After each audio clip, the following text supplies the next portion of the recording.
नुकतीच नागपुरातली एक घटना ताजी असतानाच जलशुद्धीकरण प्रकल्पात पुन्हा एकदा वायू गळती झाली आहे। गुरुवारी संध्याकाळची ही घटना आहे। सुदैवानं यात कोणतीही हानी झालेली नाहीये। नागपूरच्या शंकरपूर परिसरातील महाराष्ट्र जीवन प्राधिकरणाच्या जलशुद्धीकरण प्रकल्पात शुक्रवारी संध्याकाळी क्लोरीन वायूची गळती झाल्यानं खळबळ उडाली। 900 किलो क्षमतेच्या सिलेंडरचे वॉशर निघाल्यामुळे क्लोरीनची गळती झाल्याची माहिती पोलिसांनी दिली आहे। गुरुवारी घडलेली ही घटना आहे आणि त्यामुळे अर्थातच थोडीशी खळबळ उडाली। यापूर्वी सुद्धा नागपूरमधल्याच एका भागामध्ये अशी घटना घडलेली होती।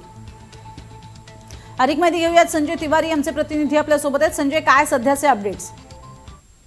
सध्या तिथे सगळी शांतता आहे आणि सामान्य जीवन सुरू आहे। हा जो प्रकल्प आहे शंकरपूर परिसरातील, हा महाराष्ट्र जीवन प्राधिकरणाचा प्रकल्प आहे, जलशुद्धीकरणाचा प्रकल्प आहे आणि मुख्य म्हणजे बेलतरोडी पोलीस ठाणे अंतर्गतला हा जो भाग आहे तो मुख्य वस्तीपासून दूर होता।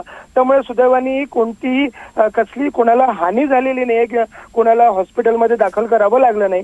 मात्र दूरवरती ज्या वस्ती आहेत तिथे जेव्हा त्यांना क्लोरीन गळतीचं कळलं तेव्हा थोडी घबराट नक्की पसरली होती।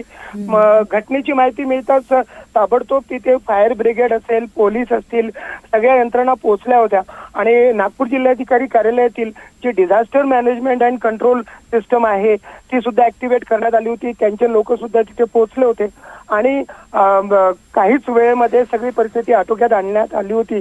मात्र सोमवारी जी बोधनी परिसरात घटना घडली होती त्यानंतर ही घटना घडली आहे, त्यामुळे लोकांमध्ये थोडं चिंतेचं वातावरण नक्कीच आहे।